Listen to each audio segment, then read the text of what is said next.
हाँ भैया, आज मैं आपके लिए लेकर आया हूँ यूपी कांस्टेबल 2024 का जो अभी पिछले हफ्ते ही पेपर हुआ है उसके बेस्ट क्वालिटी क्वेश्चंस। बहुत सारे सवाल नहीं कराऊंगा, हर एक शिफ्ट में 4 शिफ्ट हुई थी, 17 फरवरी की सुबह और शाम और 18 फरवरी सुबह शाम।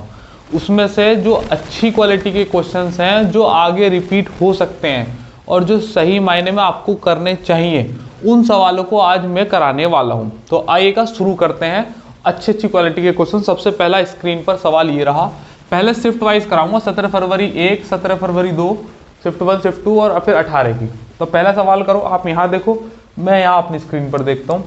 किसी स्कूल में 20% छात्र हैं जो 10 वर्ष से कम आयु के हैं। तो मैंने मान लिए 100 बच्चे हैं, उसमें से 20% जो छात्र हैं वो ऐसे हैं जो 10 वर्ष से कम आयु के हैं। एक बात हो गई। कह रहा है कि 10 वर्ष से अधिक आयु की संख्या, 10 वर्ष की आयु के छात्रों की संख्या जो कि 48 है का 2/3 है। देखो ये कह रहा है कि कुछ बच्चे ऐसे होंगे जो 10 वर्ष से ज्यादा के होंगे, है कि नहीं। और 20% ये कंफर्म हो गया है जो 10 वर्ष से कम के हैं, और कुछ ऐसे भी तो होंगे जो 10 साल के ही हैं, सिर्फ ना 10 से कम है ना 10 से ज्यादा है। तो कह रहा है कि जो 10 साल के बच्चे हैं वो 48 हैं, और जो 10 वर्ष से अधिक आयु के बच्चे हैं, या परसेंटेज नहीं आएगा, जो 10 वर्ष से अधिक आयु के बच्चे हैं वो जो 10 वर्ष के हैं उसका 2/3 है। तो इसका 2/3 अगर मैं निकालूंगा तो 2 से गया 16 बार, 3 से गया 16 दूनी 32। तो 10 वर्ष से अधिक आयु के बच्चे हैं जो 32 हैं। अब एक बात जरा ध्यान से समझो, ये बताना है कि स्कूल में छात्रों की कुल संख्या कितनी है, मतलब इस 100 की वैल्यू निकालनी है। आप ये जानते हैं कि 10 वर्ष से कम के हैं 20%, तो इसका मतलब ये 10 साल और ये 10 साल से अधिक, ये टोटल होगा 80%। क्या ये बात मानते हो? क्योंकि 10 वर्ष से कम के तो 20% है ही, बचा कुचा 80% हो गया। इस 80% में मैंने ये जाना कि 10 वर्ष के तो हैं 48 प्लस 10 वर्ष से अधिक के हैं 32, है कि नहीं। तो टोटल 80% की वैल्यू है। तो ये देखो 80% की टोटल वैल्यू हो गई 4 3 7 70 8 2 10, 80 हो गई। अगर 80% की वैल्यू 80 है तो आप जानते हैं कि 1% की वैल्यू 1 होगी। तो 100% की वैल्यू कितनी? तो 100% की वैल्यू भैया 100 ही होगी। तो इसका मतलब उस स्कूल में कुल 100 छात्र होंगे। ये इस सवाल को सॉल्व करने का सबसे बढ़िया और आसान तरीका है। अगला सवाल देखो स्क्रीन पर, इसे मैं रफ कर रहा हूं। कह रहा है कि 6 संख्याओं का औसत है। मैंने वो सवाल नहीं लिए हैं इनमें जो करने लायक ही नहीं है, जिनका कोई मतलब नहीं है करने का, जो ठीक से सवाल है वो मैंने लिए हैं। कह रहा है कि 6 संख्याओं का औसत है 3.75। 6 संख्याओं का औसत है 3.75, उनमें से 2 संख्याओं का औसत है 3.2। एक बात हो गई। कह रहा है कि अन्य 2 संख्याओं का औसत है 3.55, ठीक है 3.55। शेष संख्याओं का औसत क्या है? देखो मैं चाहूं तो इस सवाल को डेविएशन से भी कर सकता हूं, लेकिन कोई बहुत ज्यादा बड़ी वैल्यूज नहीं है, तो क्यों हमें डेविएशन यूज करना है, सिंपल मल्टीप्लाई कर देते हैं। 6 संख्याओं का औसत अगर 3.75 है तो टोटल कितना हो गया इनका सम? आप देखो 6 3 18 प्लस ये है 0.75, 0.75 होता है 3/4, और इंटू 6 करूंगा तो 6 3 18/4 मतलब 9/2 मतलब 4.5। तो कुल मिलाकर हो जाएगा, यहां नीचे लिख लेता हूं 22.5। आप वैसे नॉर्मल मल्टीप्लाई भी कर सकते हैं तो 22.5 आ जाएगा। मैंने वैसे तोड़ के कर दिया, पूरी की मल्टीप्लाई कर दी 6 3 18 और 0.75 निकाल लिया 6 का। 2 का एवरेज है 3.2, तो टोटल कितना हो जाएगा? 32 दूनी 64, 6.4। यहां पर देखो 2 का है 3.55, तो टोटल कितना हो जाएगा? 3 दूनी 6 और 55 दूनी 110, तो 7.1। बात मानते हो? टोटल 2 और 2 4, इनका बैठा सम 0.7, 4 और 1 5, 4 और 1 5 और 6 और 7 13, 13.5 बैठा है इन 4 का। टोटल 6 का कितना दे रखा है? 22.5। तो अगर इन 6 का 4 में से घटा दूं तो वो 2 संख्याएं बच जाएंगी जिनका पूछा है। तो मैं 22.5 में से 13.5 घटा देता हूं, तो 0.5 से 0.5 खत्म हो गया, 22 में से 13 गए तो 9 बचा। ये उन 2 संख्याओं का निकल कर आया है जो बची है हुई है। 2 और 2 4 होंगे, टोटल 6 है। इनका एवरेज पूछा है तो डिवाइड बाई 2 मार दीजिएगा, तो 4.5 इज योर आंसर। खत्म बात। अगला सवाल करो। अगला सवाल करेंगे भैया जी। मैं आपसे कह रहा हूं कि इस सवाल जो अभी स्क्रीन पर है, अगर आप जब तक मैं सॉल्यूशन करा रहा हूं उससे पहले अगर आप सॉल्व कर रहे हैं, वरना वीडियो पॉज करो और अगर आप सॉल्यूशन कर दें इसका वैसे ही जैसे मैं कराने वाला हूं, तो यकीनन आप मानेगा प्रॉफिट एंड लॉस और परसेंटेज की बहुत अच्छी नॉलेज है आपको, और कहीं जहां से भी आपने पढ़ा है बहुत बढ़िया तरीके से पढ़ा है, एकदम A1 क्वालिटी का। क्योंकि जो छठा छठाया सवाल है, पहले SSC बहुत पूछी है इनको, साल 2023-22 में बहुत बार पूछा गया है, अभी कांस्टेबल के लेवल में भी आया हुआ है। देखने में लग रहा है सवाल कैलकुलेटिव है, बट ऐसा है नहीं। एक वस्तु निश्चित कीमत पर बेची जाती है, उस कीमत के 2/3 पर बेचने पर। एक निश्चित कीमत पर बेची जाती है, उसके 2/3 पर बेचने पर। मेरा सॉल्व करने से पहले आप खुद से सॉल्व करना और फिर सॉल्यूशन मैच करना कि बात बनती है कि नहीं। और अगर वही सॉल्यूशन जो मैं करा रहा हूं ऐसे ही कर रहे हो आप, तो समझ जाना बहुत अच्छी कमांड हो गई है, और जहां से भी आप पढ़े हो बहुत बढ़िया पढ़े हो। कह रहा है कि उस कीमत के 2/3 पर बेचने पर, कह रहा है कि बेचना है, तो पहले जो कीमत थी वो थी 3, कह रहा ना 3 पर मत बेचो, बेचो 2 पर। 2/3 पर बेचना है ना, तो पहले 3 माली, बेचना है 2 पर। ये भी सेलिंग प्राइस है और ई भी सेलिंग प्राइस है। ऐसा करने पर व्यक्ति को 10% की हानि होती है। अगर 10% की हानि होती है तो इसका मतलब ये 90% पे बिका है, तो ये 90% की वैल्यू है, तो 100% की वैल्यू कितनी होगी कि इतनी। अब ये कॉस्ट प्राइस बन गया है। पहले ये SP था, इसका मैंने 10% पे बेचा, मतलब 10 का सामान 9 पे बेचा, तो मतलब ये 90% की वैल्यू है, तो 100 की कितनी, तो ये क्या बन गया, कॉस्ट प्राइस बन गया। अब ये कॉस्ट प्राइस बन चुका है CP, हमें ये पता चल गया। अब कह रहा है कि मूल कीमत पर लाभ ज्ञात कीजिए। मूल कीमत का मतलब 3 पर ये अगर बेचे तो कितना लाभ होगा। देखो आप इन्हें सॉल्व मत करने लग जाना, आंसर रेशियो में पूछा है तो रेशियो में ही निकालते हैं, वरना ये पॉइंट में चला जाएगा। तो देखो मेरे पास CP है 2/90 और इंटू 100। कह रहा है कि ओरिजिनल SP पर बेचना, मतलब 3 पर ही बेचना, और इसका रेशियो ले दो, वही तुम्हारा आंसर हो जाएगा। 0 से 0 खत्म, ये तो 20 बचा, और ये 9 × 27 हो गया। तो CP है 20, SP है 27। मैं इन्हें 100 बना लेता हूं। 100 बनाने के लिए 5 की मल्टीप्लाई करूंगा, 20 पंजे 100, 27 पंजे 135। 100 का सामान 135 पे जा रहा है, तो 35% का लाभ। इस सवाल का इससे बढ़िया सॉल्यूशन बन नहीं सकता। अगर आप और दूसरे तरीके से करेंगे तो आपको यकीनन बहुत टाइम लग जाएगा। नेक्स्ट सवाल, अगला सवाल करेंगे। अगला सवाल देखो पार्टनरशिप का है। पार्टनरशिप के सवाल जो पूछे गए हैं इस वाले में, तो पूछे तो आसानी गए, लेकिन थोड़ी लैंग्वेज इनकी बड़ी होती ही है, तो इस वजह से मैंने रखवा दिए हैं सवाल। ठीक है, तो कर लेते हैं, प्रैक्टिस हो जाएगी। बाकी सवाल मुश्किल नहीं थे, थोड़ा सा बस लैंग्वेज वाइज इनकी बड़ी होती है पार्टनरशिप वाले सवालों की। सवाल करो। 3 साझेदार PQR व्यवसाय शुरू करते हैं। 3 साझेदार है P, ये है Q और ये है R। कह रहा है कि P की पूंजी का 2 गुना, P की पूंजी का 2 गुना Q की पूंजी का 3 गुने के बराबर है, और Q की पूंजी R की पूंजी के 4 गुना के बराबर है। पहले P और Q में संबंध दे रखा है, तो कह रहा है कि P की पूंजी का 2 गुना, तो 2P बराबर कह रखा है कि 3 गुना के बराबर है, तो 3Q। तो यहां से P/Q का रेशियो आ जाएगा 3/4। बात मानते हो? कह रहा है कि Q की पूंजी R की पूंजी का 4 गुना है, तो Q की पूंजी बराबर R की पूंजी का 4 गुना, तो Q/R का रेशियो आ जाएगा 4/1। बात मानते हो? अब मैं क्या कर रहा हूं, PQR के रेशियो लिख लेता हूं अलग अलग, PQ और R। ये क्या है, PQ 3/4, तो यहां 3 और यहां 4। Q और R कितना है, 4/1, तो यहां तक Q की वैल्यू 4 ऑलरेडी है ही, और वहां हो जाएगी 1। बात मानते हो? तो ये हो गया 3, 4, 1। कह रहा है कि साल के अंत में 27,500 का लाभ हुआ है, तो R का हिस्सा कितना है। R का मतलब इस 1 की वैल्यू निकालनी है। तो वो 1 साल है, तो यहां भी 1 की मल्टीप्लाई, यहां भी 1 की मल्टीप्लाई, यहां भी 1 की मल्टीप्लाई, तो 1 का तो काम खत्म हो गया। तो जो हमारी कैपिटल इन्वेस्टमेंट थी वही प्रॉफिट बन जाएगी, ये आप जानते ही हैं। 4, 3, 7 और 1, 8। 8 की वैल्यू बन जाएगी 27,500। बोलते नहीं हो? तो भैया जी 1 की वैल्यू हो जाएगी 8 दूनी 16, 8 तिया 24, 3 और 35, 8 चौक 32 और 3 0, 3 0, तो 8 दूनी 16, 8 तिया 24 और 6 0, गलत हो गया क्या, 6 0, 8 7 56 और 8 5 40, 34375, बिल्कुल गलत हो गया है। क्या गलती कर दिया है हमने, 4, 3, 7 और 1, 8। 8 की वैल्यू 27,500, वर्ष के अंदर 27,500 की होती है, तो 8 तिया 24, 3 बचा और 35, और 8 चौक 32, 32 3 0, तो 8 दूनी 16, 8 24, 6 जीरो, 8 7 56, तो गलत जा रहा, क्योंकि इतनी तो जीरो है ही नहीं हमारे पास जितना मैंने काट दिया। तो हम एक बार चेक कर लेते हैं पहले से। ओहो गलती दिख रही है, देखो यहाँ 2 था, यहाँ 4 कैसे लिख दिया, हाँ ये गलती थी। इसे हम रफ कर रहे हैं, इसे भी रफ करो, इसे भी रफ करो, इसे यहाँ रफ करो। देखो यहाँ पे देखो, यहाँ 2p था, ये 2p था ना, p की पूंजी का 2 गुना q की पूंजी के 3 गुना के बराबर है, तो 3 गुना के बराबर है, तो p q नीचे आएगा तो 3 ये रहा, यहाँ 4 के बजाय 2 आएगा, तो यहाँ 2 आएगा, ये गलती थी।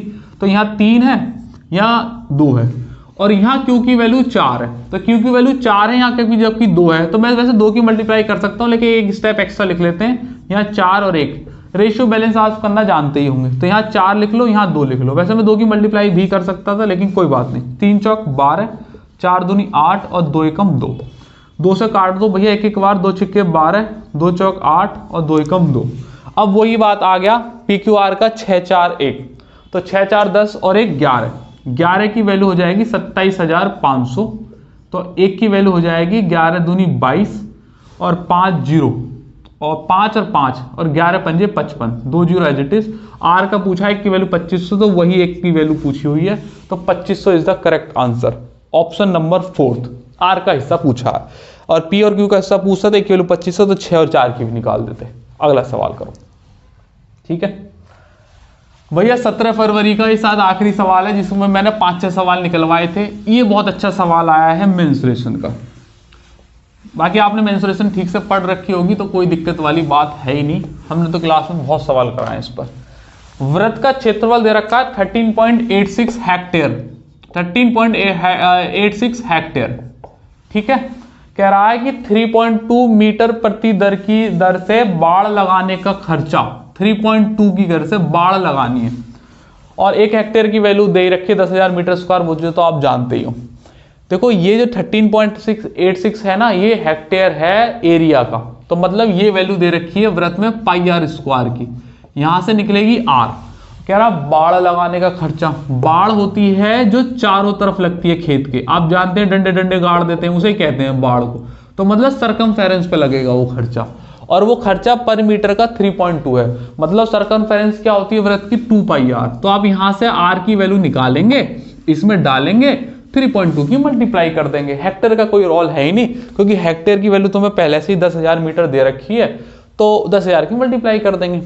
आ जाओ भैया, 22/7 और ये आर स्क्वायर बराबर 13.86, और ये 1 हेक्टेयर है, 10,000 की मल्टीप्लाई कर दो, 1 2 3 चाहिए, 1 2 3, ओके।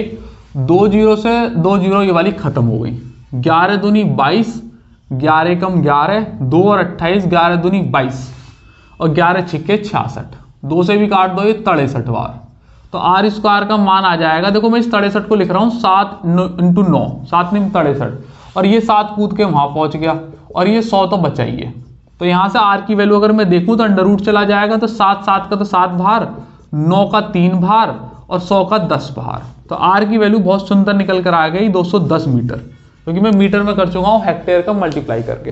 अब मुझे बाड़ लगाने का खर्चा चाहिए, मतलब 2 × 22/7 और इंटू आर की वैल्यू कितनी हो गई 210, और हमें पर मीटर के हिसाब से 3.2 का खर्चा देना है, तो इतनी खर्चा लगे, इतनी बाड़ लगेगी टोटल, 2 पाई आर होती है सरकमफेरेंस, तो हर एक पर मुझे 3.2 का खर्चा देना है, तो लास्ट में 3.2 की मल्टीप्लाई कर दें। देखो अभी तो मैं सॉल्व करा रहा हूं, तो हर चीज लिखनी जरूरी है, लेकिन जब पेपर होता तो मैं देखो ध्यान से, शायद मैं इतनी मल्टीप्लाई नहीं करता, पॉइंट से तो ये पॉइंट खत्म हो गया, 7 से गया 3 बार, एक बात हो गई। यहाँ देखो दिखाई दे रहा है 11 का मल्टीपल आंसर आएगा, 3 का मल्टीपल आंसर आएगा, 16 दूनी 32, 4 8 इन सबके मल्टीपल आंसर आएंगे। यूनिट डिजिट से देखूं मैं तो 2 दूनी 4, 4 3 12 का 2 और 2 दूनी 4, यूनिट डिजिट वह आंसर होगा जिसका आंसर जिसकी यूनिट डिजिट 4 होगी, एक ही ऑप्शन है 4224, और यही वाला ऑप्शन 11 का मल्टीपल भी होगा, हो सकता है एक और भी हो, लेकिन कोई जरूरत है नहीं खास, यूनिट डिजिट मैंने चेक कर ली, वो एक ही ऑप्शन में बैठ रही है, वरना आप मल्टीप्लाई कर सकते हैं। ये एक बहुत अच्छी क्वालिटी का सवाल है, कांस्टेबल लेवल से थोड़ा सा अपर लेवल का है, इसलिए मैं हर बार कहता हूं आपसे कि आप कांस्टेबल का मैथ ना पढ़ें, बस मैथ्स पढ़ें, अंगणित पढ़ें, कहीं से भी पढ़ें, अच्छी तरीके से पढ़ें। ना कांस्टेबल का मैथ होता है, ना जीटी का होता है, ना सीजीएल का होता है, ना सीएचएसएल का। अंगणित होता है, सीधा एक बार में पढ़ डालना चाहिए। फिर उसके लिए लेवल नहीं देखने चाहिए कि यार ये कांस्टेबल का है या ये सीजीएल का है। चलो अगला सवाल करो। ये अगला सवाल हो गया, शिफ्ट शुरू हो गई है 17 शिफ्ट 2। इसमें शायद लिख नहीं रहा होगा, भूल गए हमारे टाइपराइटर साहब लिखना। मैंने कहा था कि लिख देना आप, लेकिन कोई बात नहीं, मैं बता रहा हूँ। 17 की शिफ्ट 2 शुरू हो गई है। एक बात हो गई, 17 की शिफ्ट खत्म और 17 की शिफ्ट के दूसरे के सवाल ले रहा हूँ। गेहूं की कीमत 6 से 1/4% कम होने के कारण, बहुत ही पॉपुलर सवाल है, प्रॉफिट एंड लॉस का आपने पढ़ा होगा तो आपने बड़े अच्छे से कर रखे होंगे। 6 से 1/4 का मतलब होता है 6 चौक 25, 4 चौक 16, वरना 6 से 1/4 की वैल्यू वैसे भी आपको बता रखी होगी 1/16 होती है, लेकिन जनरली आप कितना भी बच्चों को बता लो सब करते ऐसे ही है, इच्छा की बात है। तो कह रहा है कि 135 रुपए में 1 किलो गेहूं अधिक आ जाते हैं, रुपए 135 और 1 किलो गेहूं अधिक आ जाते हैं। ठीक है, तो प्रति किलोग्राम गेहूं की मूल दर ज्ञात करनी है। तो जब कह रहा है प्राइस, मैंने मान लिया पहले 16 था, अब 1 रुपए कम हो गया तो 15 हो गया, बात मानते हो? हमेशा ध्यान में रखना प्राइस क्वांटिटी का इनवर्सली प्रोपोर्शनल होता है, मतलब व्युत्क्रमानुपाती। जो प्राइस होगा क्वांटिटी उसकी रिवर्स चलती है। अगर किसी चीज की प्राइस कम हो रही है तो तुम क्वांटिटी ज्यादा खरीदोगे, क्योंकि तुम्हें पैसा का खर्च अब भी उतना ही रखना है। तो क्वांटिटी के रेशियो होंगे 15:16, क्योंकि पलट जाएगा। अब कह रहा है कि 1 किलो अधिक खरीद रहा है, पहले 15 खरीद रहा था, अब 16 खरीद रहा है, तो कितना किलो खरीद रहा है? 1 की वैल्यू 1 ही किलो दे रखी है, तो ओरिजिनल क्वांटिटी 15 किलो और 16 किलो ही है। कह रहा है कि 135 रुपए में कितना किलो चावल खरीदेगा? तो मेरे पास है 135 रुपया, 15 रुपए पर किलो चावल है, तो 15 निम्मा 135 खरीद लेगा। यही सवाल का सही आंसर है, क्योंकि मूल दर पूछी है। और अगर नई कीमत पूछता तो 135/6 करते जब पॉइंट में आंसर आता। ये बात ध्यान में रखनी है। इस सवाल करने का एक फॉर्मूला भी होता है, फॉर्मूला मैं आपको नहीं बता रहा हूं, वो मैं आपको बेसिक क्लास में बताता हूं। यहां पे ये रेशियो सही करके मैंने आपको बता दिया है। ठीक है, अगला सवाल करते हैं।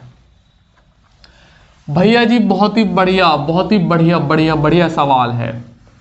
अगेन फिर मैं आपसे कह रहा हूं, इस सवाल को जैसे मैं करने वाला हूं, अगर आपने भी वही अप्रोच यूज करी है तो यकीनन आप बहुत बढ़िया जगह से पढ़े हो। 7 की घात 7 ऐसा लिख रहा है, 7 की घात 7 और बटे 4 से विभाजित किए जाने पर शेषफल क्या होगा?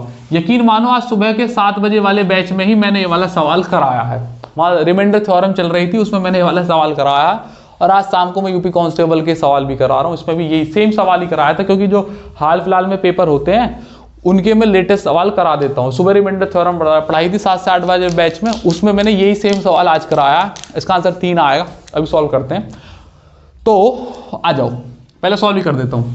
देखो 7 को 4 है ना, तो पहले 4 एकम 4 मारोगे तो रिमाइंडर कितना बचेगा? तो आपको कहोगे सर 3 बचेगा, 3 बचेगा, 3 की पावर 7 बटे 4। अब मैंने आपको रिमाइंडर थ्योरम पढ़ा रखी है, उससे मैं केस बताता हूं, उसके बाद आपको समझाऊंगा। देखो ये है ए और ऊपर लिख रहा है a-1 और पावर क्या है? ऑड। पावर क्या है? ऑड। जब नीचे a हो और ऊपर a-1 हो, पावर ऑड हो, हमेशा ही इसका आंसर आता है -1। हमेशा इसका आंसर क्या आता है? -1। और आप ये जानते हैं, और अगर नहीं जानते तो जानना चाहिए कि रिमाइंडर कभी भी माइनस में नहीं हो सकता है। और जब ये रिमाइंडर माइनस में आता है तो नीचे वाली जो संख्या जिसे डिवाइड कर रहे थे उसमें से इसे घटाकर लिख देते हैं। 4 में से 1 गया तो कितना बचा? 3। ये इस सवाल का सबसे बढ़िया और सबसे बेहतरीन सॉल्यूशन है। अब आपके मन में सवाल होगा कि सर जी ये क्या बवाल किया आपने, हमारी समझ में नहीं आता। तो देखो भैया, मैं कांस्टेबल के सवाल के प्रैक्टिस जो आए हैं 1 हफ्ते पहले, उसके सॉल्यूशन करा रहा हूं। तो आप ये मान के तो चलो कि मैं आपको पूरा तो इसमें बेसिक नहीं समझा सकता हूं, प्रैक्टिस सवाल के लिए करवाया जा रहा है ये वीडियो। फिर भी आपकी मदद के लिए आप इस वीडियो को देख लो। रिमाइंडर थ्योरम के 2 पार्ट हैं, पार्ट 1 और पार्ट 2। पहले पार्ट में मैंने ये 4 केस बताए ऐसे, और उस पर बाल्टी भर के प्रैक्टिस है। जितने भी सवाल आज तक रिमाइंडर थ्योरम के किसी न किसी एग्जाम में आए, सब मैंने टाइप वाइज करा रखे एक सीक्वेंस में। और पार्ट 2 में भी अच्छी खासी लेवल के सवाल पड़ जाएंगे, एक में 42 है और एक में शायद 28 है, 60-70 सवाल हैं। आप ये देख डालो, ऐसे बहुत सवाल आए हुए हैं आपके, ये कभी गलत नहीं होंगे और ये हर जगह आते हैं। सिर्फ 4 केस होंगे, देखो आप लिख रहा है इसमें ऊपर 4 केस, इन 4 केस को देख डालो। इसका लिंक आपको डिस्क्रिप्शन में मिल जाएगा, वरना प्लेलिस्ट होगी MMS टुडे के नाम से, उस प्लेलिस्ट में ऊपर के 3 से 4 नंबर पे ये वीडियो है। बहुत सीक्वेंस में पढ़ा रखा है, ऐसे सवाल अक्सर आते हैं और आपको ये ऐसे ही करने चाहिए, ज्यादा इन पर टाइम वेस्ट नहीं करना चाहिए। मैं आपको बता रहा हूं, इसे देख लेना एक बारी, ठीक है। अगला सवाल करते हैं, क्योंकि देखो बेटा पूरा नहीं समझाया जाएगा कि ये चीज कहां से आई है, ये तो पूरी फिर बेसिक क्लास हो गई ना। बेसिक क्लास के लिए फिर आपको बेसिक कहीं से पढ़ना चाहिए, जैसे कि आप हमारे यहाँ से भी पढ़ सकते हैं। स्क्रीन पर आप जिस फोटो को देख रहे हैं ये हमारा ऑफलाइन बैच है, अगर आप चाहें तो आप हमारे ऑफलाइन बैच में पढ़ सकते हैं आके। आपको ऐसी चीजें सीक्वेंस वाइज एक तरफ से पढ़ाई जाएगी, हर एक चीज को समझाया जाएगा, उस पर प्रॉपर वीडियो दी जाएगी, शीट दी जाएगी, बहुत सारी प्रैक्टिस कराई जाएगी। एक बार पढ़ने के बाद मुझे नहीं लगेगा फिर आपको कहीं और से पढ़ने की जरूरत पड़ेगी, अगर आपको हमारा पढ़ाया हुआ समझ में आता है। आगे चलते हैं। 30 आदमी किसी एक काम को 16 दिन में पूरा कर लेते हैं। काम शुरू करने के 6 दिन बाद 15 और आदमी काम में जुड़ गए। देखो करने के बहुत सारे तरीके हैं, लेकिन कोई जरूरत नहीं है। 30 आदमी 16 दिन में 480 काम कर सकते हैं, बात मानते हो? कह रहे काम शुरू के 6 दिन बाद, तो 30 आदमियों ने 6 दिन तक काम किया, तो कितना कर दिया? 6 × 18 180 काम कर दिया। कितना काम बचा है? आप कहोगे सर 300 काम बचा है। अब कह रहा 15 और आदमी जुड़ गए, पहले 30 आदमी थे, 15 और हो गए, तो कितने आदमी हो गए? अब 45 आदमी हो गए। तो काम कितने दिन में खत्म हो जाएगा? 15 दूनी 30, 15 तिया 45, 20/3 दिनों में काम निमट लेगा। 20/3 दिनों में काम निमट लेगा, ठीक है। उन्हें शेष कार्य को पूरा करने में कितना समय लगेगा? 20/3। अगला सवाल, ये 17 की शिफ्ट 2 चल रही है, जो 17 की शिफ्ट 1 से थोड़ी आसान पाई गई है। खैर अब कोई मतलब है नहीं, पेपर कैंसिल हो चुका है। अब जब आगे होगा तो उसमें ये वाली आपके सवाल रेफरेंस के तौर पर काम आएंगे। मोहन 17वीं पारी में 97 रन बनाए हैं और इस तरह उसकी औसत 3 बढ़ गया है। तो मैं आपको बता दूं 17वीं पारी में 97 रन बनाए, इसकी शॉर्ट ट्रिक तो होती है ही, बड़ा ही नॉर्मल सवाल है, हर जगह कराया जाता है। लेकिन मैं आपसे कुछ और बताना चाह रहा हूं, यहाँ पे शॉर्ट ट्रिक बता दूंगा। 17वीं पारी में 97 रन बनाए, मैंने कहा 17वीं पारवी का डेटा है ना, मैंने कहा 16वीं पारवी तक एक्स रन अगर बनाए होंगे उसने तो कुल मिलाकर इतने रन हो गए होंगे। ये 16वीं पारी और उसका जो एवरेज है एक्स, टोटल 16x हो गया। 17वीं पारी में 97 रन बनाए तो प्लस के 97 रन कर दो, तो टोटल 16 पारी है और एक पारी 17 पारी हो गई। ऐसा करने पर एवरेज बढ़ गया 3, मैंने माना एक्स एवरेज था, अब x + 3 हो गया। ये अगर आपको इक्वेशन बनानी आती है ना, तो मैं आपसे कहता हूं एवरेज में कभी मात खाओगे नहीं। रटना और शॉर्ट ट्रिक बनाना कोई बहुत बड़ी बात नहीं है, हमसे ज्यादा शॉर्ट ट्रिक और कौन नहीं जानता होगा। लेकिन मैं आपसे ये कह रहा हूं कि आपको इन बेसिक पर काम करना चाहिए, बहुत काम आएगा आपको। कह रहा है कि 17वीं पारी के बाद का औसत मतलब x + 3 की वैल्यू देखनी है। तो भैया जी 16x प्लस के 97 बराबर मल्टीप्लाई कर दो 17x + 17 × 51 है कि नहीं। तो ये 17x में से 16x गया तो एक x बचा, यहां आ जाएगा 97 माइनस का 1 51, ठीक है। तो कितना हो जाएगा? 7 में से 1 गया 5, 6, 9 में से 5 गया 4, x की वैल्यू हो गई 46। ये जो 46 आंसर आया है ना, ये 16वीं पारी का तक का आया है। ये कह रहा है कि 17वीं पारी के बाद क्या हुआ। 17वीं पारी के बाद तो उसका एवरेज 3 बढ़ गया था, तो यहां प्लस के 3 और कर देंगे तो कितना हो जाएगा? 49। यही सवाल का सबसे बढ़िया आंसर है। बात मानते हो तो बोलो हाँ। अच्छा, ये तो कुछ और दे रखा है। 17वीं पारी के बाद उसका औसत क्या है? 5, 2, 6, 4। अब नहीं बे, ये ऑप्शन गलत टाइप हो गए ना, 5, 2, 6, 4 नहीं है, ऑप्शन गलत टाइप हो गए ना, काट देना आप। 46 और 3 49 इसका सही आंसर है, ठीक है। अच्छा, दूसरा मैं आपको तरीका बताता हूं, रट्टा वाली बात है। रट्टा क्या, एडजस्ट कर दूंगा मैं, कैसे भी कर सकते हैं। 97 रन तो उसके बनाए 17वीं पारी में। ऐसा करने पर हुआ क्या है, हर एक पारी में 3-3 औसत बढ़ गया है। हर एक पारी में क्या हो गया? 3-3 औसत रन बढ़ गया। तो 97 रन बनाए पहले, तो इसमें 3 बढ़ा, तो मतलब कितना हो गया टोटल? 100 हो गया कि नहीं हो गया? अब 17वें पारी में 3-3 और बढ़ा तो 17 × 51। तो इसका मतलब जो एवरेज रहा होगा 100 में से 51 घटा दो तो कितना बचेगा? 49। ये इसका सही आंसर है। ये इसकी एक ट्रिक होती है कि जितने पारी में रन बने होते हैं उतने की मल्टीप्लाई करके उन्हें घटा दिया जाता है, वो उसका आंसर आ जाता है। ठीक है, लेकिन मैं आपसे कहूंगा कि आप इस इक्वेशन को बनानी सीखें। क्रिकेट एवरेज के सारे सवाल या इस पर बहुत सारे सवाल बनते हैं, उन पर भी बहुत अच्छी कमांड हो जाएगी, नहीं तो ये ट्रिक है ही। करो अगला सवाल, ये भी रफ करते हैं। ये भी, एक फल विक्रेता 10 रुपए में 6 केले की दर से खरीदे गए। 10 रुपए में 6 केले की दर से खरीदे गए और उन्हें 6 रुपए में 4 के हिसाब से बेच दिया गया। एक फल विक्रेता 10 रुपए में 6 केले, तो देखो क्वांटिटी और इधर प्राइस, तो कह रहा है 6 केले खरीदे 10 रुपए में, ये प्राइस है, और 6 रुपए में 4 के हिसाब से बेच दिए। तो 4 के हिसाब से बेचे तो क्वांटिटी 4 और 6 रुपए, ये आप ही जानते हैं, बहुत ही पॉपुलर सवाल है ये। इसका तरीका बताता हूं। क्वांटिटी एक तरफ लिखो, प्राइस एक तरफ लिखो। ये जो क्वांटिटी है ये कॉस्ट प्राइस होगा और ये जो प्राइस है ये सेलिंग प्राइस होगा। इनकी क्रॉस मल्टीप्लाई मारो, 10 चौक 40, 6 छिंग 36, तो 40 का सामान 36 में, तो रेशियो ले लो, 4 धाम 40 और 4 निम 36, तो 10 का सामान 9 में, एक जीरो इधर बढ़ाऊं तो एक जीरो इधर भी बढ़ा सकता हूं, तो 100 का सामान 90 में, तो 10% का लॉस हो रहा है, मोटा मोटा दिखाई दे रही है बात। Option number 1 is the correct answer. आपको ये ट्रिक पता है तो बहुत अच्छी बात है, ये नहीं भी पता है तो शायद अगली से अगली वीडियो ये वाली अपलोड होने वाली है आर्टिकल बेस्ड पे, देख लेना उसे, नहीं तो मैं इसे और तरीके से भी बता देता हूं। ये है, पहला है 6 केले 10 रुपए में और दूसरा है 4 के हिसाब से 6। ठीक है, तो क्वांटिटी एक तरफ, प्राइस एक तरफ। आप जब तक लाभ हानि नहीं निकाल सकते हैं जब तक आपको क्वांटिटी सेम ना कर दी गई हो। यहाँ 6 का रेशियो है, यहाँ 4 का है, तो क्या करना है आपको, 6 और 12 बराबर कर देने हैं। 6 और 4 बराबर 12 पे हो जाएंगे, क्वांटिटी बराबर कर देंगे। यहाँ 2 की मल्टीप्लाई और यहाँ 3 की मल्टीप्लाई। अगर यहाँ 2 की मल्टीप्लाई करेंगे तो इसको मैं नीचे लिख रहा हूँ, 6 दूनी 12 और 10 दूनी 20। यहाँ पे 3 की मल्टीप्लाई करेंगे, 4 थी 12 और 3 छिंग 18, ठीक है। 12 क्वांटिटी सेम, तो 12 क्वांटिटी में 20 के हिसाब से केले खरीदे गए और 12 के हिसाब से 18 में बेच दिए गए। तो 20 के हिसाब से खरीदे गए, 18 में बेच दिए गए। तो अगर मैं यहाँ 5 की मल्टीप्लाई करूं तो 20 पंजे 100, 5 की यहां भी कर लेता हूं, 18 पंजे 90, तो 100 का सामान 90 में, 10% का लॉस है। आप जब भी आंसर परसेंटेज में होता है तो कॉस्ट प्राइस को 100 बना दीजिएगा, बचा कुछ तुम्हारा आंसर होगा।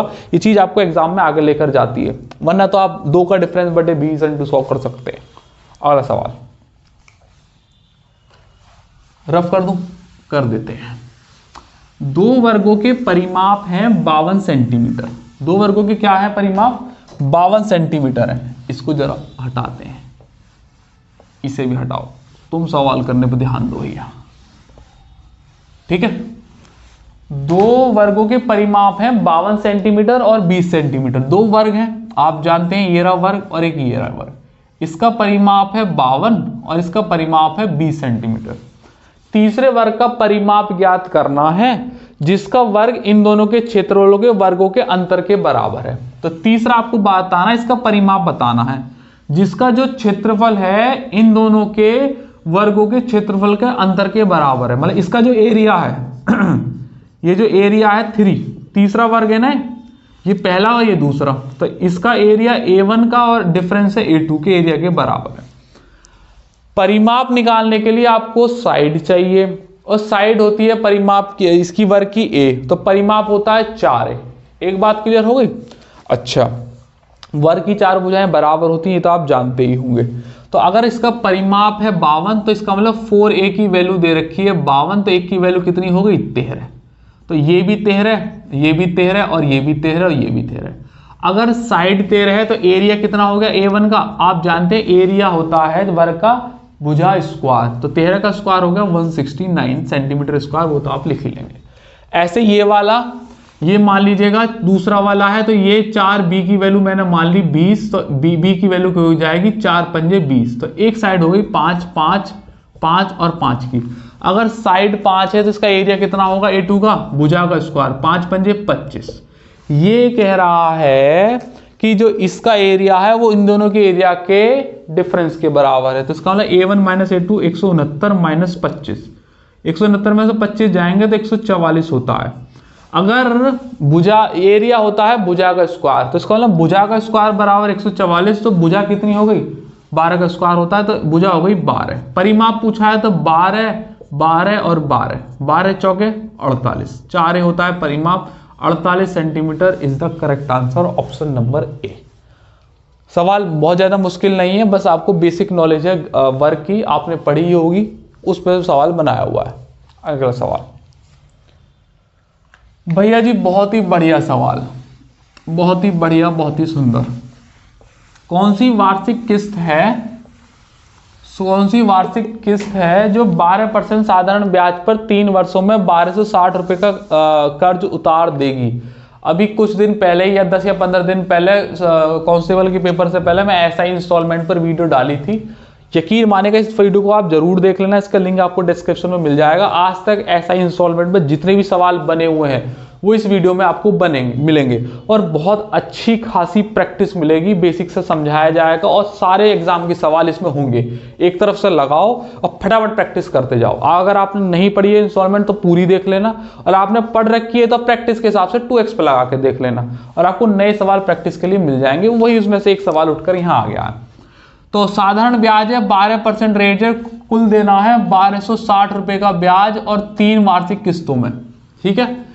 अच्छा, मैं ये आपको ये नहीं बताऊंगा कि ये सॉल्व कैसे हो रहा है, उसके लिए आप ये वीडियो देख लेना पूरी की पूरी, तभी समझ में आएगा। लेकिन यहाँ पे सॉल्व करा रहा हूँ। देखो, पहली किस्त हो जाएगी 100 रुपए की, दूसरी में 12% का ब्याज लगेगा तो 112, तीसरी वाली में 2 साल का ब्याज लगेगा, 12 दूनी 24, 124, ठीक है। थोड़ा और समझा देता हूँ वरना और दिक्कत आएगी। देखो, लास्ट वाली जो हम इंस्टॉलमेंट देते हैं उसमें ब्याज लगता ही नहीं, 100 रुपए पूरे पूरे उठा देते हैं। लेकिन इससे जो पहले वाली ब्याज है उस पर 1 साल का ब्याज लगेगा, तो 1 साल का ब्याज है 12%, तो 100 रुपए तो हम दे ही रहे थे तो 112 रुपए हो जाएगा। उससे अगली वाली में 2 साल का ब्याज लगेगा, तो उसमें हम 12% दे रहे हैं 2 साल के लिए, तो 12 दूनी 24, 100 रुपए तो दे ही रहे थे तो 124 रुपए हो जाएंगे। ये चीज और डिटेल में इस वाली वीडियो में आपको मिल जाएगी, वहां से उसे देख लेना, कवर अप हो जाएगी और अच्छे से कॉन्सेप्ट भी क्लियर हो जाएगा। फिलहाल तो मैं प्रैक्टिस करा रहा हूं तो प्रैक्टिस के हिसाब से ही बताऊंगा। तो टोटल अमाउंट कितना हो गया देने के लिए? 112 या 336, 100 100 100 300 तो है ही, और 24 12 36, 336 की वैल्यू दे रखी है 1260। आपसे पूछा है कि किस्त की वैल्यू क्या होगी, 1260 बटे 336, तो 100 की वैल्यू कितनी, क्योंकि हर एक किस्त का मान मैंने 100 मान रखा है। काटा पीटी करनी है, कर दीजिएगा। कैसे कटें? 4 से काटो, 4 अट्ठे 32, 4 चौक 16, 4 से काटो 25 चौका 100, सही है। 14 से कट रहा है, 14 निम्मा 126 और 14 छिंग 84। 6 से कट रहा है, 15 छिक्का 90, 15 दूनी 30, 300 और 15 पंजे 75, 375 रुपए पर मासिक किस्त होगी, ऑप्शन नंबर 3। फिर से मैं आपसे एक बार कह रहा हूं कि इस ऐसा इंस्टॉलमेंट की पूरी वीडियो देख लेना, और इस कंपाउंड इंटरेस्ट की भी इंस्टॉलमेंट की एक वीडियो है, उसे भी पूरी देख लेना। दोनों के लिंक आपको डिस्क्रिप्शन में मिलेंगे और भरपूर प्रैक्टिस मिलेगी। एक बार देखने के बाद आपको फिर दोबारा कहीं से देखने की जरूरत नहीं है, एकदम क्लियर हो जाएगा। और यूपी कांस्टेबल में ये सवाल आया हुआ बिल्कुल ऐसा ही। अगला सवाल करते हैं। अब यहां से शुरू हो जाएगी अगली शिफ्ट। इसे रफ कर दूं? हाँ, इसे रफ कर दीजिएगा। अब यहां से आगे सवाल। अच्छा, मुझे ऐसा लग रहा है कि जिस पर नाम नहीं था ना वो 18 की 1 थी, क्योंकि अब जिस पे नाम, अब आपको जो दिखाई दे रहा होगा लिस्ट पे नाम, उसमें नीचे लिख रहा है यूपी कांस्टेबल 17 फरवरी शिफ्ट 2। तो शिफ्ट 1 तो मैंने पहले करा दी थी जहां नाम थे। ये सब पहले वाली जो शिफ्ट थी उस पर किसी पर लिख नहीं रहा था कौन सा। मुझे लग रहा है वो 18 की या तो शिफ्ट 1 होगी या 2 होगी। खैर, उससे क्या ही मतलब है, हमें तो सवाल करने से मतलब है। ये रेशियो का बहुत अच्छा सवाल आया भैया। 5 बेटे 4 बेटियां 2 भतीजों के बीच है। तो भैया जी बेटे हैं, बेटे, बेटी और भतीजी, ऐसे मामला कह रहा है। 5 बेटे हैं, 4 बेटी और 2 भतीजे। 5 बेटे 4 बेटी और 2 भतीजे। 12,900 रुपए बांटता है, 12,900 रुपए बांटता है। यदि प्रत्येक बेटी को प्रत्येक भतीजे का 4 गुना मिलता है, प्रत्येक बेटी को प्रत्येक भतीजे का 4 गुना, मैंने माना भतीजों को मिला 1 रुपया, तो बेटी को कितना मिलेगा? आप कहोगे सर 4 रुपए। और प्रत्येक बेटे को भतीजे का 5 गुना। अगर भतीजी को 1 रुपया तो बेटे को कितना? 5 रुपया, है कि नहीं? यदि प्रत्येक बेटी को कितना मिलता है ये आपको बताना है, प्रत्येक बेटी को कितना मिलता है। अब ध्यान से समझेंगे बात को। ये आपको बेसिक डेटा लिख लिया। 5 बेटे को 5-5 रुपए मिले तो कुल कितने रुपए मिल गया? 25 रुपए। 4 बेटी को 4-4 रुपए मिले तो कितने रुपए मिल गया? 16 रुपए। सबको मिला के 4 बेटियों का डेटा है और 2 भतीजों को 1-1 रुपया मिला तो टोटल कितना मिल गया? 2 रुपए। तो 25 रुपए मिले कुल बेटों को, 16 रुपए कुल लड़कियों को और ये 2 रुपए। 25 और 16 41 और 2 43। 43 रुपए बटे हैं टोटल और टोटल की वैल्यू दे रखी है तुम्हें 12,900। तो एक की वैल्यू हो जाएगी 43 दिया होते हैं 129 तो 300। अगर एक की वैल्यू 300 तो देखो प्रत्येक बेटी को कितना रुपया मिल रहा है? 4 रुपए। यहाँ प्रत्येक का मान है ना, ये प्रत्येक मिल रहे हैं और यहाँ पर टोटल है कि इतने बेटे हैं और इतने बेटियां हैं। तो मैंने ऐसा बताया था कि 5 बेटे हैं, सबको 5-5 रुपए मिल रहे हैं तो 25 रुपए हो गए। ऐसे 4 बेटे को प्रत्येक को 4-4 मिल रहे हैं। तो ये पूछ रहा है कि प्रत्येक बेटी को कितना मिला है। तो एक की वैल्यू 300 है तो प्रत्येक बेटी को कितना मिला है? 4 रुपए। तो एक की वैल्यू 300 तो 4 की वैल्यू कितनी? 1200। इससे बढ़िया इसका सवाल का सॉल्यूशन बन नहीं सकता। Option number 3। बात मानते हो? नेक्स्ट सवाल। 17 की शिफ्ट 2 चल रही है, वो पहले 18 की शिफ्ट 1 होगी या 2 होगी, अभी आगे पता चल जाएगा। एक में नाम शायद नहीं डल पाए। एक मित्र समूह में 8 सदस्य हैं, एक दूसरे को कार्ड दीपावली के दिन शुभकामनाएं देते हैं। इस समूह द्वारा प्रयोजन के लिए कितने ग्रीटिंग कार्डों का उपयोग किया जाएगा? मैं आपको इसके बाद थोड़ी सी बात बताता हूं। अगर आपने सुपर 30 मूवी देखी है तो अच्छी बात है, नहीं देखी है तो आज दोबारा देखना, और अगर आप भूल गए हो सीन को तो दोबारा देखना। जहां पर वो बच्चे ऊपर खेल रहे होते हैं तो ऋतिक रोशन साइकिल लेकर आता है और वो कहता है कि अगर आपस में एक दूसरे से हाथ मिलाएंगे तो कुल कितने हाथ बैठेंगे, कितने हैंडशेक होंगे, बताओ, गिनो गिनो। और वो साइकिल लेकर चला जाता है, अगर आपको याद होगा तो। जब ये वीडियो आई थी तब ये सवाल जो है ना सबसे पहले प्लेटफॉर्म में दिए गए थे। बिहार पटना में एक पब्लिकेशन होता है प्लेटफॉर्म, वहां से उठाए गए हैं सवाल। उसके बाद ये जनरल हो गए। उस वीडियो में भी उस पिक्चर में भी यही कॉन्सेप्ट है। वहां हैंडशेक का था, कहीं कहीं पर आपको गले मिलने का दे देंगे और यहाँ पर दिवाली पर एक दूसरे को कार्ड भेजने का दे दिया है। तो इसका एक डायरेक्ट फॉर्मूला होता है, जितने टोटल मेंबर हैं उससे एक कम से मल्टीप्लाई कर दीजिएगा, 8 सत्ते 56। बस यही इसका आंसर है। आगे से याद रखना n-1 होता है, ये चीज ध्यान में रखिएगा। n-1 जितने आप हैं टोटल 8 सदस्य एक दूसरे को कार्ड भेजेंगे तो n-1 होगा। अब एक चीज आपको बताता हूं, देखो एक ये तुम हो यू और एक ये तुम्हारा फ्रेंड, ऐसा करके तुमने इसे कार्ड दिया, इसने तुम्हें कार्ड दिया, तो टोटल कार्ड कितने माने जाएंगे? 2। अब देखो जरा ध्यान से, इस चीज को आपको समझना पड़ेगा। अगर ऐसा हो कि ये तुम हो और ये तुम्हारा फ्रेंड है और आपस में एक दूसरे से हैंडशेक कर रहे हो, तो इसने भी हैंडशेक करा, इसने भी हैंडशेक किया, ऐसा करा, तो आदमी लगे 2, हैंडशेक कितना माना जाएगा? एक ही तो हैंडशेक माना जाएगा। समझ रहे बात को? हैंडशेक मैंने हक किया, इस दोनों ने आपस में एक दूसरे से हक किया, तो जब दोनों ने एक दूसरे से हक किया तो हक कितने हुए? आदमी लगे 2 लेकिन हक हो गए 2, मैंने हक हो गया 1। दोनों आदमी ने एक दूसरे को हक किया तो वो आदमी लगे 2 लेकिन हक हुआ 1। ऐसे ही जब यहां पर एक दूसरे से हैंडशेक किया तो आदमी लगे 2 लेकिन हैंडशेक हुआ 1। लेकिन यहां 2 आदमियों ने, इसने इसको काट दिया, इसने इसको काट दिया, तो जब दोनों ने एक दूसरे को काट दिया तो 2 ही आदमी 2 ही कार्ड। तो ध्यान से समझना, आगे के सवालों में हो सकता है यही जब 6 महीने बाद पेपर हो तो लैंग्वेज चेंज करके दूसरा सवाल पूछ ले और आपको कि सर जी तो गलत हो गया, हमारा मास्टर ने तो n-1 बताया था। देखो यहां जब 2 कार्ड आपस में जा रहे हैं तो n-1, लेकिन जब हैंडशेक हो, जब गला मिल रहा हो तो n-1 फॉर्मूला रहेगा, डिवाइड बाई 2 लग जाएगा। क्योंकि अब जब 2 आदमी एक साथ मिलेंगे तो जो है 2 आदमी हैंडशेक करेंगे या गला मिलेंगे तो आदमी लगेंगे 2, लेकिन हैंडशेक एक ही काउंट होगा, गला मिला एक ही काउंट होगा। लेकिन कार्ड तो एक दूसरे को दिया जा रहा, मैसेज एक दूसरे को दिए जा रहे हैं, या कोई चीज आसान, अब मिठाई होती है, मिठाई पे भी सवाल होते हैं, तो उसके मुंह में मिठाई डाल रहे हो, वो तुम्हारे मुंह में मिठाई डाल रहा है, तो एक बार में 2 मिठाई ट्रांसफर हो रही है। तो n-1 यहां पर n-1/2 ध्यान में रखना है वाली बात। और मैंने आपको एक्सप्लेन भी करके बता दिया कि ऐसा क्यों हुआ है, इसकी जड़ बता दी, पहले सवाल कहां आए थे, और सुपर 30 में इस पर कॉन्सेप्ट पर चीजें भी बताई गई हैं। आपने नहीं देखी है तो आप देख लेना, अगर आपने देखी है और आपको रिमाइंड आ गया तो मुझे एक बार कमेंट बॉक्स में बताना, हाँ सर हाँ सुपर 30 में वो साइकिल वाला सीन है, ऊपर देखकर कहता है कि आपस में एक दूसरे को अगर हैंडशेक करोगे तो कितनी बार हैंडशेक होगा। तो मुझे एक बार कमेंट बॉक्स में बताना, हाँ सर तुम्हें याद आ गया। चलो तो फिर ठीक है, आगे बढ़ रहे हैं। आ जाओ, कह रहा है कि उन जोड़ियों की संख्या के बारे में HCF बताओ कितने हैं, 15। ये शायद लास्ट सवाल होगा मेरे हिसाब से। हाँ अभी है सवाल, अभी है ठीक है, अभी है, अभी लास्ट सवाल नहीं, इस वाली शिफ्ट का लास्ट सवाल होगा, सेकंड लास्ट है शायद, ये वाला हो गया ना। हाँ, उन जोड़ियों की संख्या के बारे में HCF 15 है, LCM 138, तो निश्चित रूप से हम कह सकते हैं, देखो LCM है 138 और HCF है 15। ये कैसा HCF बनाया इस भगवान ने कि LCM से कटता ही नहीं है, क्योंकि LCM में HCF छुपा होता है। LCM होता है HCF इंटू पहला नंबर और इंटू दूसरा नंबर, जो भी कोई होगा, HCF इंटू ये। और ये कैसा LCM है जिसमें HCF से डिवाइड नहीं लग रहा, मतलब ये HCF है 15 या 15 का कोई मल्टीपल है नहीं, क्योंकि LCM की डेफिनेशन में तो 15 आना ही चाहिए था, तो 15 से कटता ही, लेकिन ऐसा है नहीं। तो आंसर होगा केवल एक भी जोड़ी मौजूद नहीं है, ऑप्शन नंबर 4। कंट्रोवर्शियल आंसर है, कोई इसका हो सकता है एक जोड़ी बता दे, लेकिन गलत है, चौथा नंबर सही है, इसलिए मैंने आपको इस शिफ्ट में सवाल रखवाया। अगला करते हैं।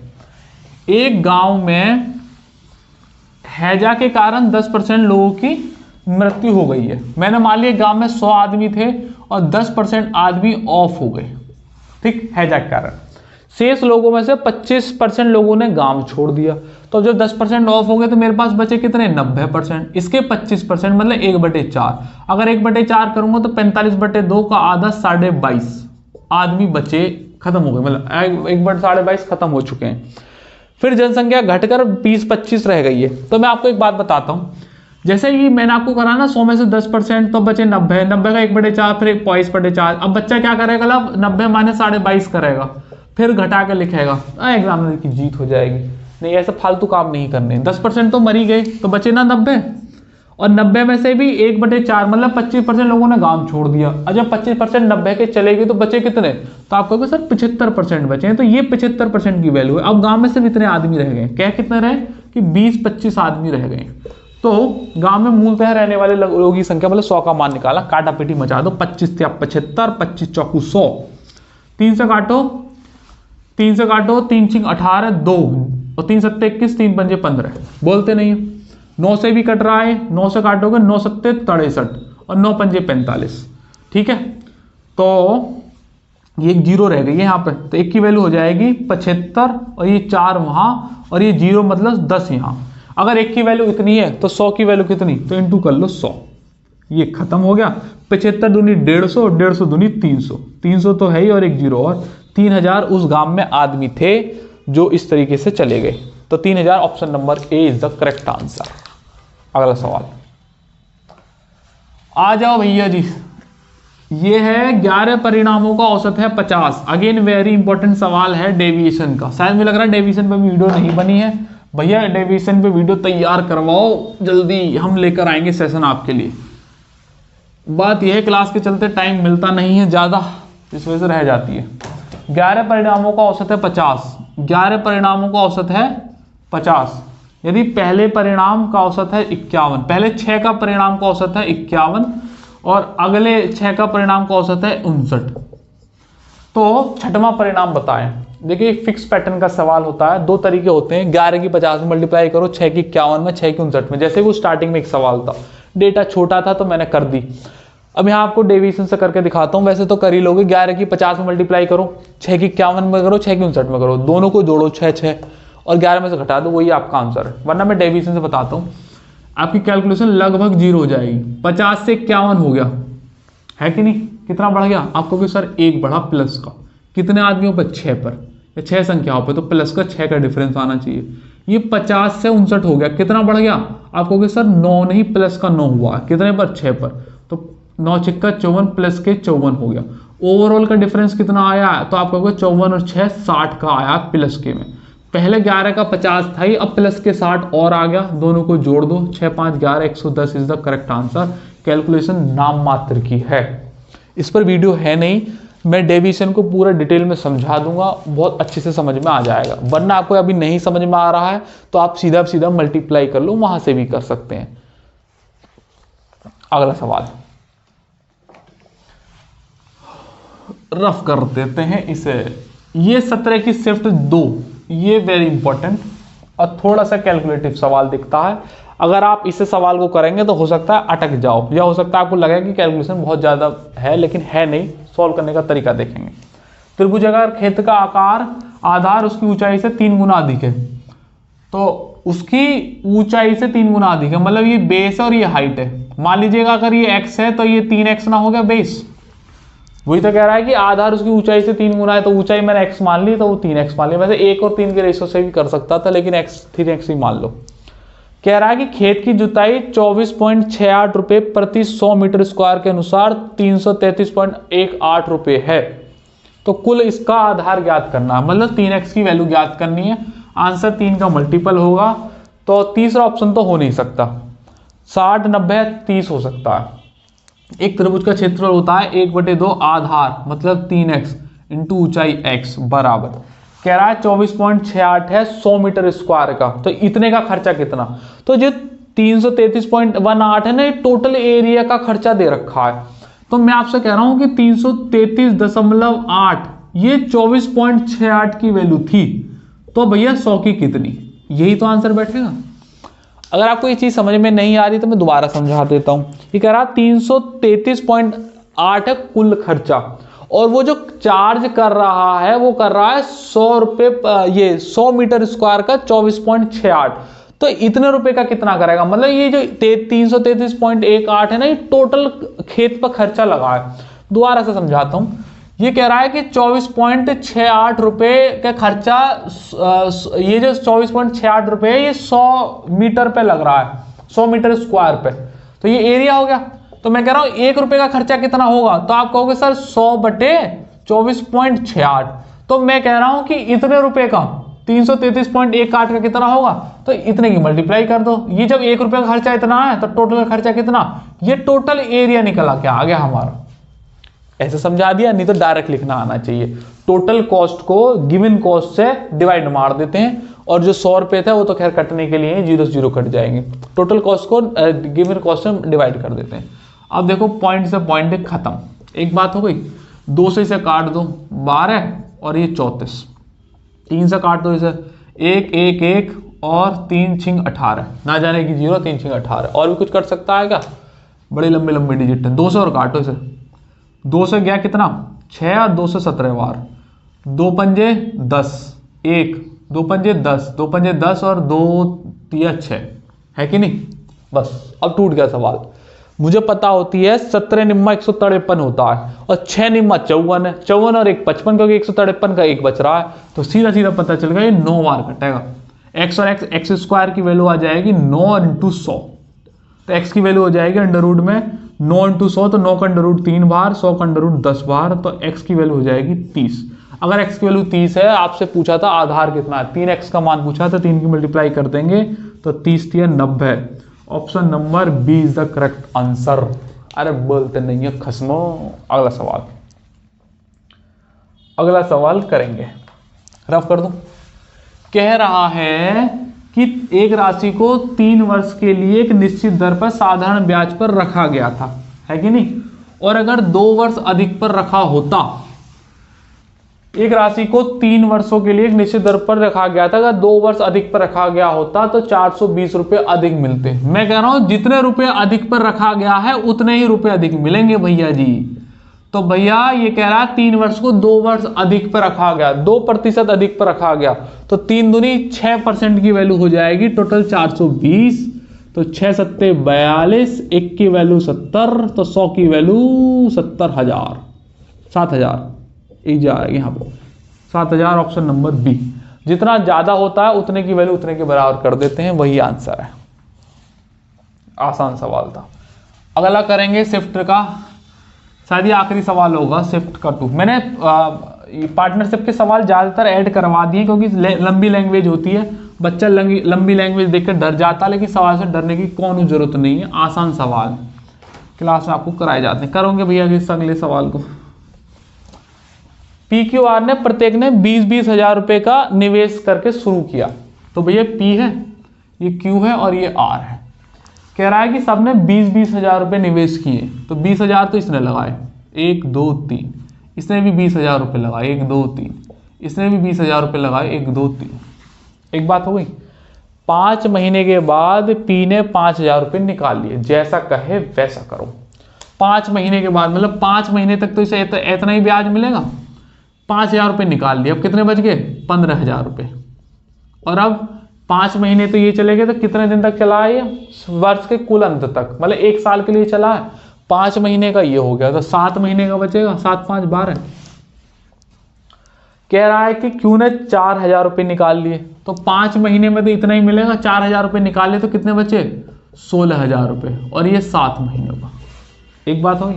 और आर ने 6,000 रुपये का अतिरिक्त निवेश कर दिया, तो 5 महीने तक तो उसे 20,000 के हिसाब से फायदा मिलेगा। अब 6,000 का अधिक निवेश कर दिया तो 26,000 रुपये हो गए, और ये 7 महीने के हिसाब से उसे पैसे मिलेंगे।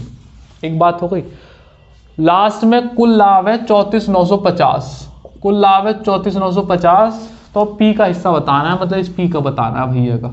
यहाँ बीच में प्लस लगा दो, प्लस लगा दो, प्लस लगा दो, टोटल। यहाँ एवरेज ले देंगे, एवरेज नहीं रेशियो ले देंगे। ये आपको बनाना आना चाहिए। 20,000 5 महीने का मिलेगा, फिर उसने 5 निकाले तो 15,000 7 महीने के। सेम यहाँ पर डाले थे, तो वहाँ पर सबसे पहले तो जीरो को उड़ाओ।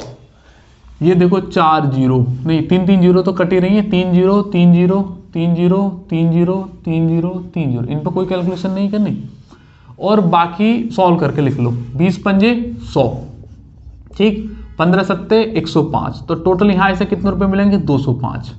अच्छा, 20 पंजे 100। अच्छा, पी का ही पूछा ना, तो 205 का मल्टीपल आंसर होगा। कितने ऑप्शन 205 के हैं? एक ही ऑप्शन दिख रहा है, देखो दूसरा ऑप्शन 10 गुना 5 गुना दे रखा है। 5 दूनी 10 और 5 पंजे 25। जब यहाँ 205 आ गया ना, सवाल यही खत्म हो गया था। आगे करने की जरूरत नहीं है पेपर के पॉइंट ऑफ व्यू से, तो जब मुझे पता है 205 आएगा, 205 का कोई मल्टीपल आंसर होगा, एक ही ऑप्शन है, ऑप्शन नंबर 2। लेकिन अब मैं पूरा सॉल्यूशन करा रहा हूं तो कराऊंगा ही। 20 पंजे 100, 16 छिक्के 96, 16 सत्ते 112, तो 112 और 100 हो गए 212, और ये हो गए 20 पंजे 100 और 26 सत्ते 7 छिंग 42, 4 7 दूनी 14 और 4 18, तो ये हो गया 282। बात मानते हो कि नहीं? अरे बोलो। बस आप क्या करें, इस 34,950 की वैल्यू कर दें। ये 1 साल के लिए ये इतने रुपए मिलेंगे, कटने तो ये है नहीं। 200 200 200 600 हो गए, और 682 और 692 और 93 94 और 5 699। 699 की वैल्यू हो रही है 5 4 9, 34,950, 34,950। अभी कटेगी क्या? कट तो रही है, सीधा सीधा दिखाई दे रहा है, देखो 5 बार कट जाएगी। 99 पंजे 495 होते हैं, और 6 पंजे 30 होती है, तो पूरा ये 5 बार कट जाएगा। एक की वैल्यू 50 आ गई, तो 205 की वैल्यू कितनी? 0, 5 पंजे 25 और 5 दूनी 10। आंसर है। खत्म। इतना करने की खास जरूरत थी नहीं, आपको 205 पे आंसर मिल गया था। नेक्स्ट सवाल। अब यहां से भैया 17 की शिफ्ट 2 खत्म हो गई। अब यहां से 18 की शिफ्ट 1 बचेगी, जो कि लास्ट शिफ्ट है। जिस शिफ्ट पे क्वेश्चन के नाम नहीं थे, आप उसे डाल लेना 18 की शिफ्ट 2, क्योंकि शिफ्ट 1 मैंने 17 की शिफ्ट 1 करा दी, और 17 की शिफ्ट 2 करा दी, और अभी 18 की शिफ्ट 1 है, तो इसका मतलब जिस पर नाम नहीं थे वो 18 की शिफ्ट 2 थी। ठीक है, अब अगला करते हैं। ये लास्ट शिफ्ट रहेगी। एक ये सबसे आसान शिफ्ट थी, सबसे मुश्किल शिफ्ट यही थी, और 17 की शिफ्ट 2, जो कि मुझे लग रहा है, बाकी हो सकता है अलग भी हो। और अब क्या ही फर्क पड़ता है जब पेपर कैंसिल हो गया था। एक लॉन आयत के आकार का है, जिसकी भुजाओं का अनुपात 2:3 है। लॉन का क्षेत्रफल है 600 मीटर स्क्वायर।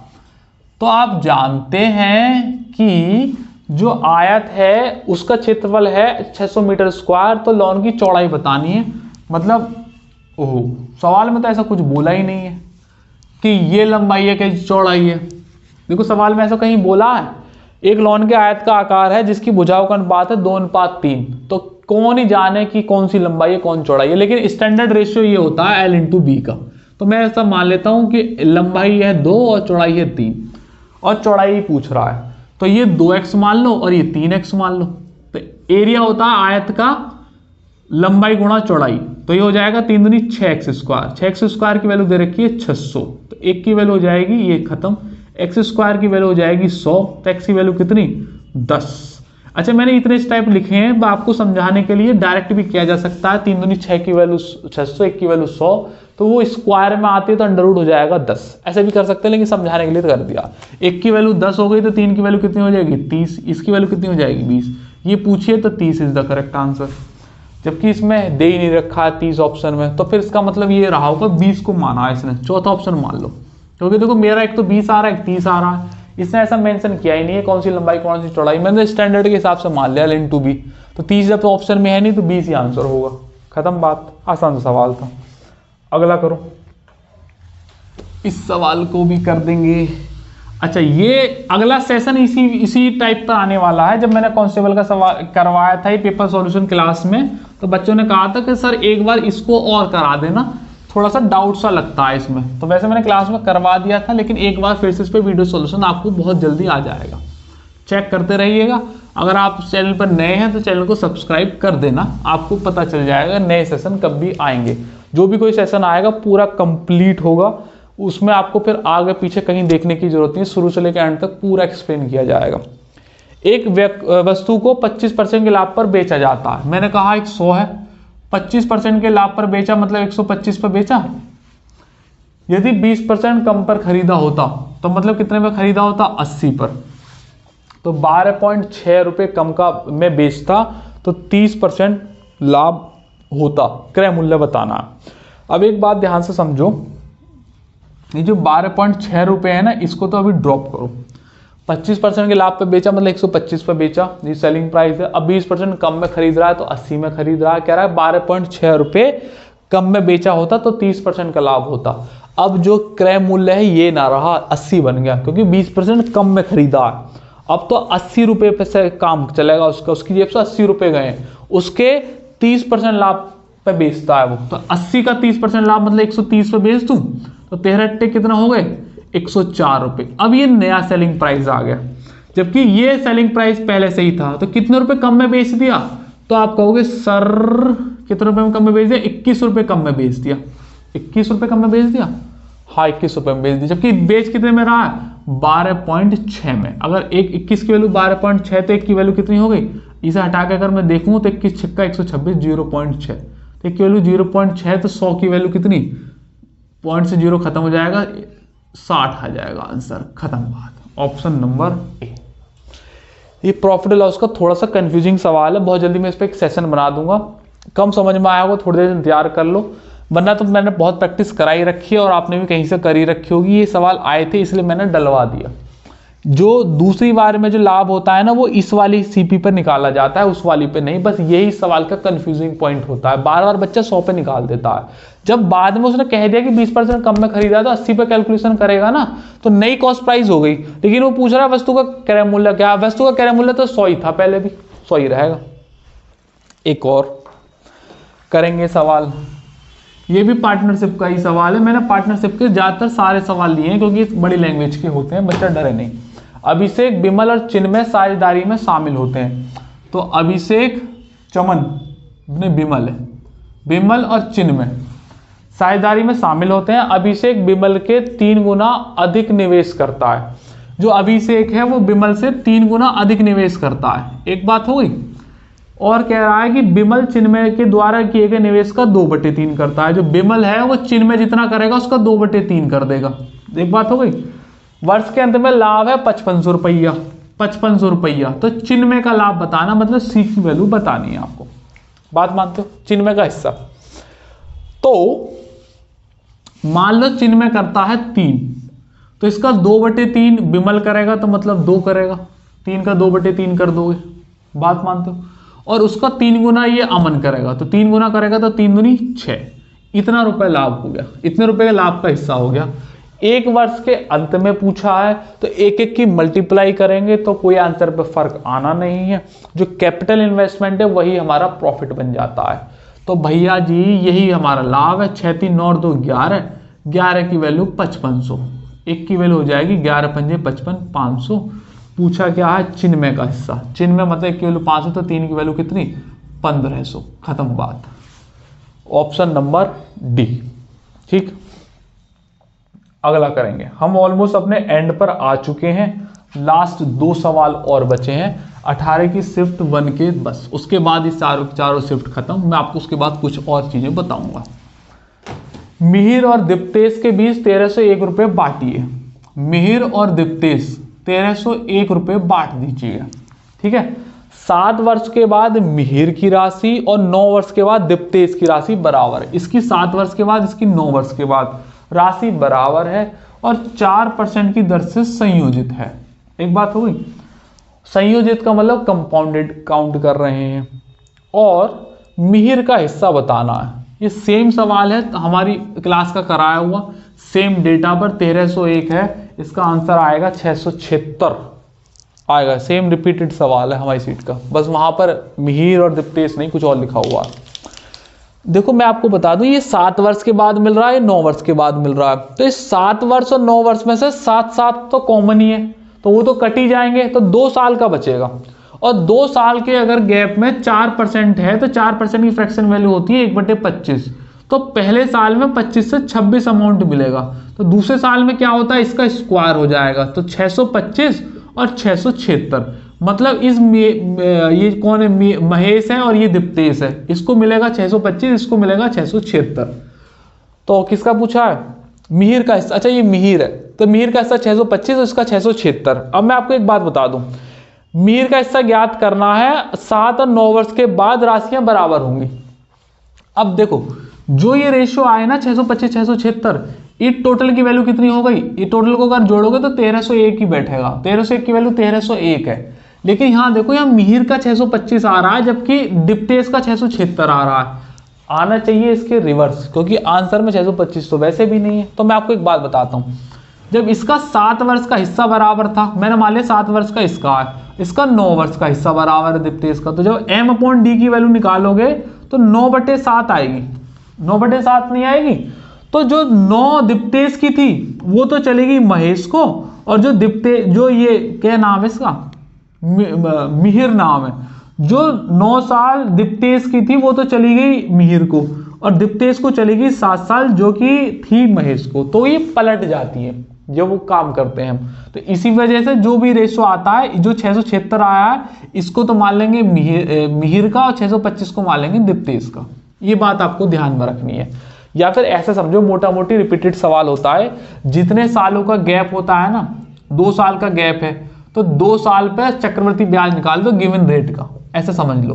तो 1/25 हो गया, तो 25 से 26 हो गया पहले साल, कंपाउंड इंटरेस्ट स्क्वायर में होता है, तो ये 625 और 676 जिसका पूछा है सब पलट देते हैं। तो 676 और 625 ये हो गया मिहिर का और ये दीप्तेश का, ऐसा करते हैं सवाल। ठीक है ना, नहीं तो मैंने आपको समझा भी दिया है, नहीं तो यहाँ बस 1 + r/100 की कमी रहेगी, वो और कर देते तो पूरा ही सॉल्व हो जाता, बचा ही क्या सवाल में। आ जाओ भैया, आखिरी सवाल है 18 की शिफ्ट का, और इसके बाद खत्म खत्म खत्म खत्म खत्म खत्म। उसके बाद मैं आपको एक होमवर्क दूंगा, कुछ बात बताऊंगा, और वो बात सुन के आपको जानी है। संख्या 323 में कोई अभाज्य गुणनखंड नहीं है, 4 अभाज्य गुणनखंड है, 2 है, 3 है। ये सवाल जिस बच्चे ने पहली बार देखा हो 100% गलत करेगा, क्योंकि 323 से लगेगा कि ये एक प्राइम नंबर है, ये टूटता ही नहीं है, तो कोई अभाज्य गुणनखंड नहीं, और एग्जामिनर ने पहला ऑप्शन ही दे रखा है। मैं आपकी जानकारी के लिए बता दूं, ये नंबर है 17 × 19। 17 × 19 इज ए मल्टीपल ऑफ 323। ऐसे कुछ खास गुणनखंड आपको रखने चाहिए। इसके टोटल गुणनखंड पूछे हैं, तो जैसे TNF निकाला जाता है 17 की पावर 1 और 19 की पावर 1, तो जितना 1 होता है उससे एक्स्ट्रा 2, और यहाँ भी 1 है तो एक्स्ट्रा 2, तो कितना होगा टोटल 4। ये तो TNF निकालने का तरीका है। नहीं तो मैं आपको एक और तरीका बताता हूँ। ये 323 1 से कटेगा, आप कहोगे हाँ, 17 से कटेगा, हाँ कटेगा, 19 से कटेगा, हाँ कटेगा, 323 से कटेगा, हाँ कटेगा। इसके अलावा और कोई दुनिया में नंबर नहीं बता है जो 323 को काट देता हो। तो टोटल कितने फैक्टर हुए, 4 फैक्टर। तो 4 इस करेक्ट का आंसर है। टोटल 4 अभाज्य गुणनखंड, नहीं सारे के सारे अभाज्य नंबर हैं, अभाज्य गुणनखंड पूछे हैं।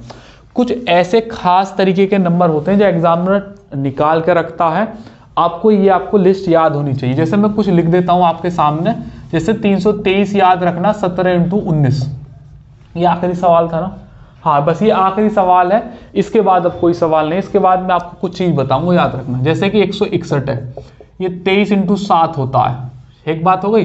जैसे कि 152 है, तो ये 19 8 152 होता है। जैसे कि 87 है, तो ये 29 × 3 होता है। जैसे कि 111 है, ये 37 × 3 होता है।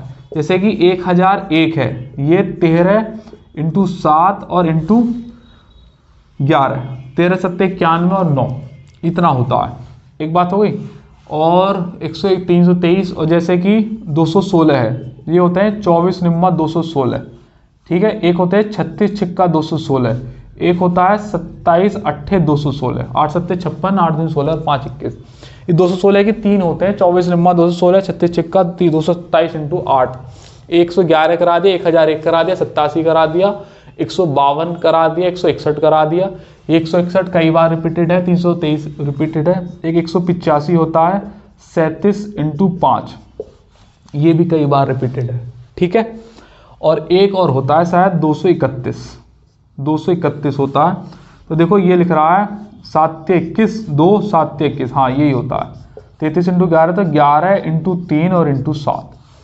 ये ऐसे कुछ नंबर आपके सामने लिखे हैं मैंने, जो एग्जाम में अगर तुम्हें याद है ना तभी पेपर में होंगे, वरना लगेगा ये प्राइम नंबर है तो टूटता ही नहीं है। लेकिन ये कुछ फिक्स तरीके के नंबर होते हैं जो बार बार एग्जाम के द्वारा रिपीट किए जाते हैं। इस पर तो मैंने वीडियो भी बना रखी है, कई बार रिपीटेड है। और भी बहुत सारे नंबर हैं, ये भी 111 भी, 161, 323, 231। एक बात बता दूं, अच्छा 1001 पे मैं आपको बता दूं, 1001 को किसी भी 3 नंबर से मल्टीप्लाई करते हैं। जैसे कि मैं लिख देता हूँ 323, तो नंबर रिपीट हो जाता है 323 और 323। 1001 की खूबी होती है, इस पर बहुत सवाल बनाए जा चुके हैं और बनाए जाते हैं। जब भी 1001 को 303 नंबर के किसी नंबर से मल्टीप्लाई करेंगे तो नंबर रिपीट हो जाएगा, नहीं तो आप चेक करके देख लो 3 नंबर का होना चाहिए। इसका छोटा भाई होता है, ये है बड़े मैया, ये है छोटे मैया।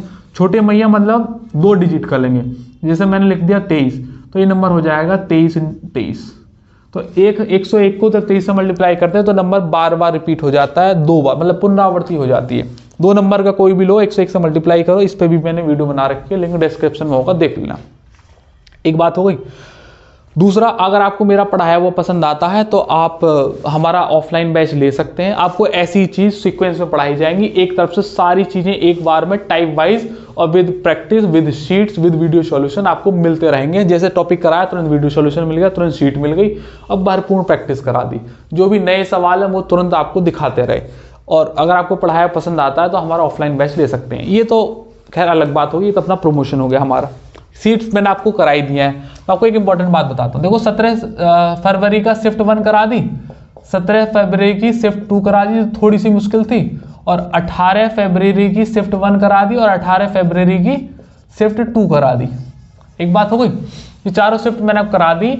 आपको वही सवाल कराए हैं जो बेस्ट क्वालिटी के हैं, बस ज्यादा छोड़े नहीं है, बस वही सवाल छोड़ दिए हैं। जहां a + b = 4 है तो a की वैल्यू 3 है तो b की बताओ, ऐसे आसान वाले सवाल छोड़ दिए जिनका कोई मतलब नहीं है करने का, हर कोई कर लेता है। ये जो सवाल थे जिसमें मैं एक्स्ट्रा नॉलेज दे सकता था, जिस पर मैंने आपको वीडियो सॉल्यूशन रिकमेंड किए हैं कि आप उन्हें देख लें, तो आप उन्हें देख लेंगे तो आपको आगे तक के लिए भी वो काम आएंगी और ये सॉल्यूशन आपके लिए काम आने वाले हैं। तो मैं पहले से तो रफ कर देता हूं, वैसे तो आपने कर ही लिया।